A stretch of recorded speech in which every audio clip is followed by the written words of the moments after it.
ஸ்ரீ லலிதா சகஸ்ரநாமத்தின் 414வது நாமா ஓம் ஸ்வப்பிரகாஷாயை நமஹ ஓம் என்பதாம். ஸ்ரீ லலிதா சகஸ்ரநாமத்தின் நாமா 414ஆனது வித்தியாசமானது.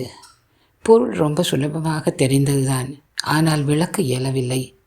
ஏன், ரொம்ப தெரிந்தவர்களின் பெயரை விசாரிப்போமா என்ன? அதுபோலத்தான். பிரகாஷம் என்றால் ஒளி, ஸ்வப்பிரகாஷம் எனில் தானே ஒளிமயமாக நின்றவளோ.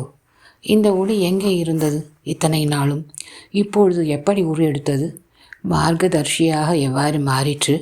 ஒன்றல்ல, பல கேள்விகள். அம்பாளின் கொலுசு சத்தம் கேட்டது. கேள்வியோடு நிற்பவளை இதுதான் பதில் எனச் சொல்லி சமாதானப்படுத்த வந்திருக்கிறாள் என நினைத்தேன். மூக பஞ்சசதியில் ஸ்துதி சதகத்தின் 9வது ஸ்லோகத்தை பார்க்கிறாயா என்றாள். பதில் அதுவேதான் என்றாள். நான் விடவில்லை. அம்மா, நான் அதை புரிந்து கொண்ட பின் செல்வாயா அம்மா என கண்களில் நீர் மல்க வேண்டினேன். சரி என்றாள். நித்யம் நிశ్చலதாம் உபேத்திய மருதாம் ரக்ஷாவிதிம் புஷ்ணாதி. எப்பொழுதும் என்றென்றும் நிశ్చலதாம், ஆடாமல் அசையாமல் ஒரே இடத்தில் இருந்து கொண்டு காற்று தேவதைகளையும் மருதாம் ரக்ஷாவிதிம், காப்பாற்றக்கூடியவளாய் புஷ்ணாதி இருப்பாய். தேஜகா சஞ்சய பாடவேன கிரணான் உஷ்ணத்யுதே முஷ்ணாதி. முஷ்ணாதி செயலற்றுவிடச் செய்வாய். எதை?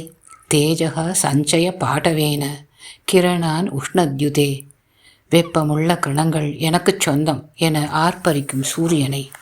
காஞ்சி தேசகதாபி, காஞ்சியில் இருந்து கொண்டு தீப்தி ஜனனி, ஒளிரும் தாயாக விஸ்வாந்தரே ஜிரும்பதே, உலகம் முழுவதும் கம்பீரமாக வளைய வருகிறாய். இவை எல்லாவற்றையும் விட ஆச்சரியமானது ஒன்று உண்டு. காச்சித் சித்திரமஹோ ஸ்மிருதாபி, நினைத்தாலே போதும். நிர்வாபிகா தீபிகா, நிலைத்து நிற்கக்கூடிய ஞானத்தை தருவாள். தீபிகா என்றால் எனக்கு மட்டுமே உள்ள அஞ்ஞானத்தை கைவிளக்காக மாறி அகற்றி விடுகிறாய் அம்மா. அதனால்தான் ஸ்ரீ ஸ்வப்பிரகாஷாயை நமஹ ஓம் என்று போற்றுகிறோம். தாயே, நீதான் அந்த தேஜோமயமான ஒளி.